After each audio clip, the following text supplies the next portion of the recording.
Good morning class. Today your new topic is transformation. What is the transformation of sentences? So today we learn about the transformation of sentences. Definition. What is the definition of transformation? Transformation means to change the grammatical form of a sentence without changing its sense or meaning. What do you understand? Transformation means to change the grammatical form of a sentence without changing its sense or meaning. यानी transformation का मतलब क्या होता है कि you have to go under change in the sentences, but the meaning of the sentence should not be changed. यानी बिल्कुल है कि सेंटेंस में ग्रामेटिकल चेंज होने चाहिए, यानी व्याकरण संबंधी चेंजेस तो होने चाहिए, लेकिन जो सेंटेंस का सेंस होता है, उसका जो भाव होता है, वो चेंज नहीं होना चाहिए. तो इसमें पहला आपका जो रूल आता है रिमूवल ऑफ एडवर्ब टू, यानी एडवर्ब टू को हटा करके हम सेंटेंसेस को कैसे ट्रांसफॉर्म करते हैं. इसमें रूल्स क्या होते हैं? इफ एडवर्ब टू, यानी टी डबल ओ को क्या बोलते हैं? Adverb too. If adverb too and infinitive to. Infinitive to होते हैं? किसी भी वर्ब की फर्स्ट फॉर्म से पहले टू लगाने से क्या बनता है? वो इन्फिनेटिव बनता है. तो क्या दिया? If adverb too and infinitive to both are given in the same sentence, then adverb to is replaced by using so, and infinitive to is replaced by that plus pronoun of the given subject plus cannot or could not. मतलब क्या है कि अगर एक ही sentence में adverb to का भी use हो और इन्फिनेटिव टू, यानी पहले एडवर्ब टू दिया हो उसके बाद इन्फिनेटिव टू दिया हो, तो क्या करते हैं? जहां पे एडवर्ब टू होता है उसको हटा करके वहां पे हम सो का यूज करते हैं, और जहां पे इन्फिनेटिव टू दिया होता है उसको हटा करके हम क्या करते हैं? कंजंक्शन दैट का यूज करते हैं. उसके बाद सेंटेंस में जो सब्जेक्ट होता है, यानी कोई अगर नाउन दिया है तो उसका प्रोनाउन, जैसे कोई बॉय है क्या जाएगा ही, गर्ल है तो सी, प्लूरल होगा तो दे, और लाइफलेस होगा तो इट, यानी जो प्रोनाउन होगा प्रोनाउन यूज करते हैं. उसके बाद अगर सेंटेंस प्रेजेंट टेंस में होता है तो कैन नॉट यूज करते हैं, और पास्ट टेंस में होता है तो कुड नॉट यूज करते हैं. इतना कहाँ पे होगा? यानी that plus pronoun of the subject, उसके बाद कैन नॉट कुड नॉट, वो इस टू के स्थान पर हो जाता है. दूसरा रूल है if for me, for us, for him, for her, for them etcetera is given before them, before infinitive to, यानी इन्फिनेटिव टू से पहले क्या लगा हो? फॉर मी का यूज किया गया हो, for us, for him, for her, for them. तो क्या करते हैं? तो two is replaced by using, वही है पहले कन्वेंशन आप दैट यूज करोगे. उसके बाद अगर फॉर मी दिया होगा तो क्या रहेगा? सब्जेक्ट उसका आई, यानी तो आई यूज करेंगे. फॉर अस दिया होगा तो वी हो जाएगा. हिम दिया होगा ही करेगा. हर दिया होगा तो सी, और देम दिया होगा तो दे, यानी जो ऑब्जेक्टिव केस दिए होते हैं उसका सब्जेक्टिव केस यहाँ हो जाएगा. उसके बाद प्रेजेंट टेंस में अगर सेंटेंस होगा तो can not, otherwise past tense में होगा तो कुड नॉट का यूज कर देते हैं. थर्ड रूल है इफ टू इज नॉट, यानी infinitive to is not used after adverb too, यानी कि अगर adverb T double two, adverb too के बाद इन्फिनेटिव टू का यूज ना दिया गया हो तो क्या होता है? तो इस एडवर्ब टू के स्थान पर क्या यूज करते हैं? एक्सट्रीमली का यूज करते हैं, या तो एक्सेसिवली का यूज करते हैं, अथवा क्या करते हैं? बियॉन्ड द प्रॉपर लिमिट का यूज करते हैं.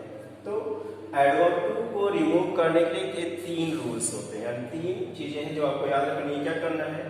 अगर एक ही सेंटेंस में एडवर्ब टू दिया हो उसके बाद इन्फिनेटिव टू दिया हो तो एडवर्ब टू के स्थान पर सो का यूज करते हैं, इन्फिनेटिव के स्थान पर दैट, उसके बाद सब्जेक्ट का जो प्रोनाउन होता है उसको यूज करते हैं, प्लस कैन नॉट या कुड नॉट। अगर सेंटेंस में for me, for us, for them इस तरह से दिया हो तो दैट के बाद, जैसे फॉर मी दिया तो दैट के बाद क्या होगा, फॉर मी का सब्जेक्ट आई होता है तो दैट के बाद आई हो जाएगा, या हिम दिया होगा तो ही हो जाएगा, हर दिया होगा तो सी हो जाता है। बाकी वही है कैन नॉट या कुड नॉट का यूज। लेकिन अगर सेंटेंस में एडवर्ब टू के बाद इन्फिनेटिव टू का यूज ना दिया, केवल एडवर्ब टू दिया हो तो ऐसे सेंटेंस में एक्सट्रीमली यानी एडवर्ब टू के स्थान पर एक्सट्रीमली, एक्सेसिवली या तो बियॉन्ड द प्रॉपर लिमिट का यूज करते हैं। जैसे अभी हम देखते हैं एग्जांपल्स में,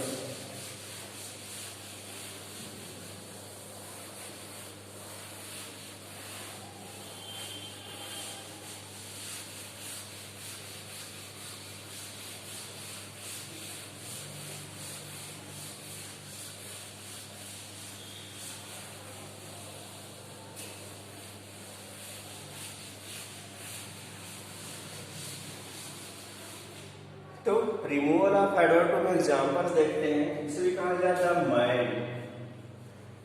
the man was too old to work hard. The man was too old to work hard. अब यहाँ पे देखिए सेंटेंस में एडवर्ब टू का यूज है, उसके बाद इन्फिनेटिव टू का यूज है। तो रूल्स में क्या बताया गया, जहां पे एडवर्ब टू होता है उसको हटा करके वहां पे हम सो यूज करते हैं। यहाँ क्या आ जाएगा, द मैन वाज, इस टू को हटाएंगे तो यहाँ क्या हो जाएगा, इसमें हो जाएगा so. The man was so old, उसके बाद इस इन्फिनेटिव टू को हटाएंगे, पहले क्या करेंगे हम कंजंक्शन दैट लगाएंगे। दैट के बाद सब्जेक्ट का प्रोनाउन क्या है, सब्जेक्ट क्या दिया, द मैन, तो मैन के लिए प्रोनाउन क्या होगा, मैन का प्रोनाउन ही, यहाँ क्या आएगा दैट ही। उसके बाद आपको क्या यूज करना है, ऑप्शन है कुड नॉट या तो कैन नॉट। तो डिपेंड करता है कि उसका सेंटेंस पास्ट में है प्रेजेंट में। जैसे यहाँ क्या दिया, वाज पास्ट में है तो यहाँ क्या जाएगा दैट के बाद दैट, फिर प्रोनाउन ऑफ द सब्जेक्ट ही हो गया, फिर could not, that he could not. एक तरह कैसे क्या हो, यानी दैट ही कुड नॉट किसके प्लेस पे, इस टू की जगह पे हो गया। उसके बाद क्या बचा, वर्क हार्ड, ए लास्ट में जोड़ दीजिएगा वर्क हार्ड। तो सेंटेंस आपका क्या बना, the man was so old that he could not work hard. Next से है द लायन वाज टू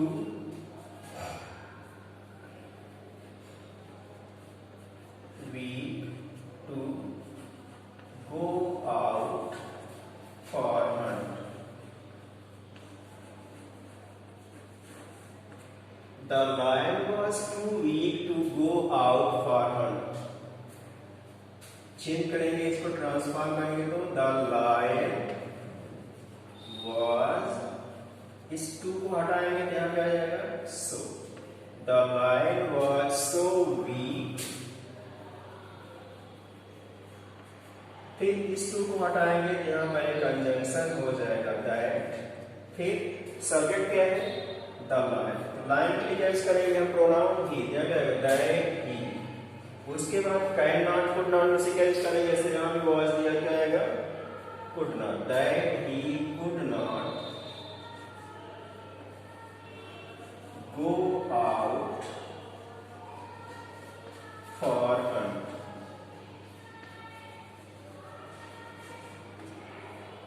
दूसरा बताया गया था कि सेंटेंस में for me, for him, for them किस तरह से होता है, जिसे भी कहा जाए the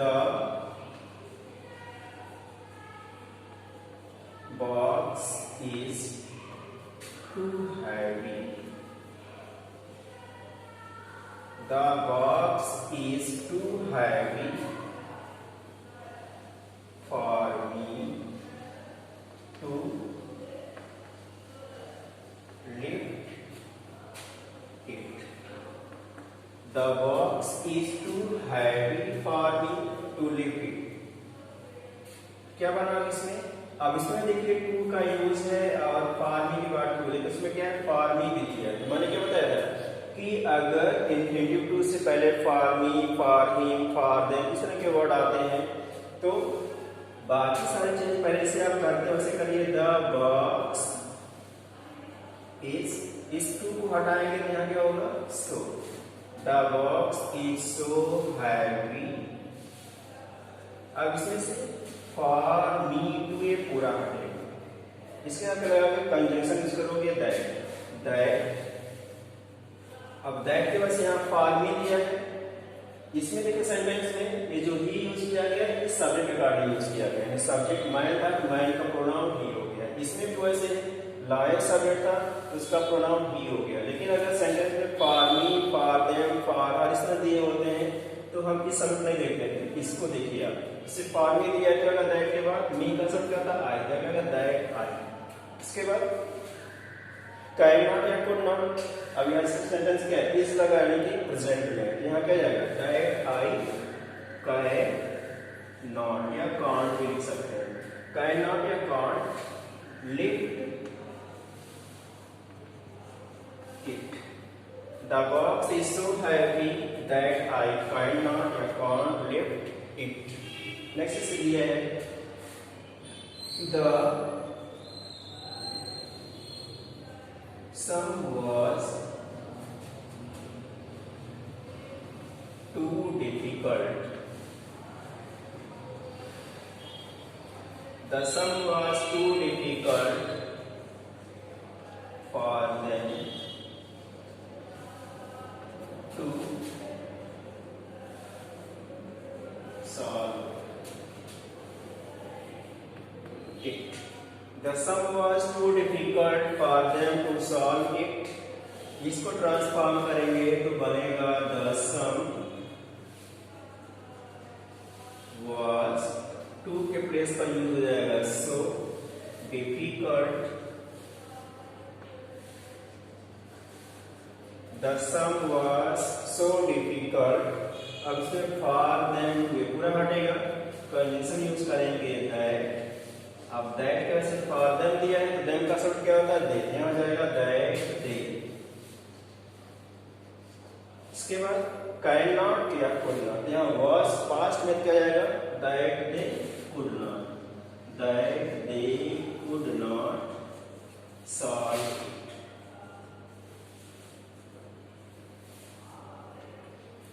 The sum was so difficult that they could not solve it. Next जैसे आपको क्या बताया गया था कि अगर किसी भी सेंटेंस में एडवर्ब टू के बाद इंफिनिटिव टू का यूज ना दिया गया हो, यानी केवल एडवर्ब टू का यूज दिया गया हो, तब क्या करते हैं तो ऐसे सेंटेंसेस में उस टू के स्थान पर एक्सेसिवली या तो एक्सट्रीमली का यूज करते हैं या तो बियॉन्ड द प्रॉपर लिमिट। इसे भी कहा जाए सी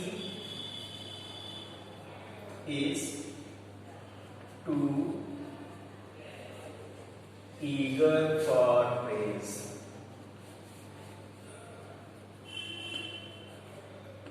सी is too eager for praise. अब इसमें एडवर्ब टू का यूज दिया गया लेकिन उसके बाद इंफिनिटिव टू यानी टी ओ टू का यूज नहीं है। क्या होगा जहां पे एडवर्ब टू होता है केवल वहां क्या जाता है एक्सट्रीमली। यहां पर सी इज एक्सट्रीमली, एक्सट्रीमली या एक्सेसिवली लिख सकते हैं। She is extremely eager for praise. और या इसको क्या कर सकते हैं आप she is excessively eager for praise या दूसरा भी वर्ड है बियॉन्ड द प्रॉपर लिमिट, क्या होगा? She is eager for praise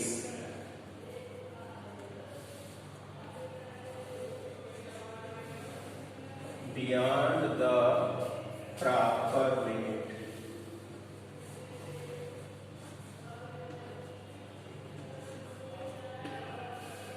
तो होता क्या है, केवल एडवर्ब टू अगर दिया हो तो जहां पे टू होता है या तो आप उसकी जगह पे एक्सट्रीमली यूज करिए, एक्सेसिवली यूज करिए। बट ये जो बियॉन्ड द प्रॉपर लिमिट हम यूज करते हैं वो क्या होता है उसमें? एक्सट्रीमली क्या होता है? एडजेक्टिव से पहले यूज करते हैं और बियॉन्ड द प्रॉपर लिमिट को एडजेक्टिव के बाद, यानी कि बियॉन्ड द प्रॉपर लिमिट हमेशा सेंटेंस के बाद में जुड़ेगा। जैसे भी कहा जाए दूसरा, the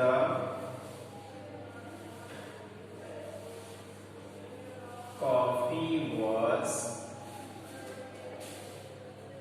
two hot, the coffee was too hot. अब इसमें टू आया तो उसके बाद इंफिनिटिव टू नहीं आया, यही रूल होगा। क्या लिखेंगे आप? The coffee was extremely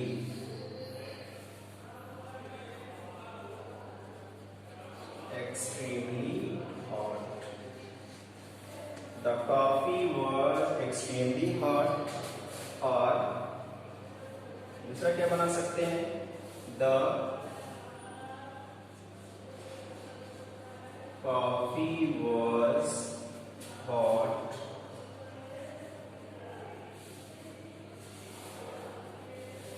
beyond the proper limit.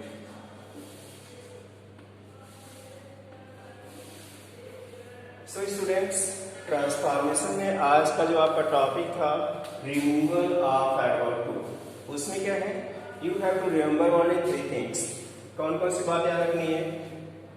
कि अगर एडवर्ब टू के बाद इन्फिनिटिव टू का भी यूज दिया हो तो क्या करते हैं? जहां पे एडवर्ब टू होता है उसको हटा करके वहां पे सो यूज करते हैं, और इन्फिनिटिव टू को हटा करके कंजंक्शन दैट प्लस सब्जेक्ट का जो प्रोनाउन होता है वो, अदरवाइज अगर प्रोनाउन दिया है तो वही रहेगा, अगर नाउन दिया है तो सब्जेक्ट का प्रोनाउन यूज करेंगे, प्लस कैन नॉट या कुड नॉट यूज करते हैं। अगर प्रेजेंट टेंस होता है तो कैन नॉट, पास्ट टेंस होता है तो कुड नॉट यूज करते हैं। दूसरा दिया था, अगर एडवर्ब टू के बाद इन्फिनिटिव टू दिया हो लेकिन इन्फिनिटिव टू से पहले उसमें for me, for them, for us इस तरह से दिया हो तो एडवर्ब टू के स्थान पे सो का यूज करते हैं। फॉर मी, फॉर देम, उसके बाद जो टू होता है उन सबको हटा करके वहां पे क्या करते हैं? उसकी जगह पे दैट प्लस फार्मिंग होता है तो आई, हिम होता है तो ही, हर होता है तो सी, इस तरह का यूज करते हैं। बाकी सारे चेंजेस वैसे ही हैं। उसके बाद थर्ड है, 2 मिनट उसके बाद क्या होता है? थर्ड रूल है कि अगर एडवर्ब टू के बाद इन्फिनिटिव टू का यूज ना हो तो हम एडवर्ब टू के स्थान पर एक्सट्रीमली या तो बियॉन्ड द प्रॉपर लिमिट का यूज करते हैं। सो स्टूडेंट, आज आपका जो रिमूवल ऑफ एडवर्ब टू था उसको मैंने समझाया। आपको क्या करना है? रिमूवल ऑफ एडवर्ब टू के बेस पर जो एक्सरसाइजेज आपकी ग्रामर बुक में दी हैं उन सारी एक्सरसाइजेज को आपको फेयर कॉपी में करना है। Okay, thank you.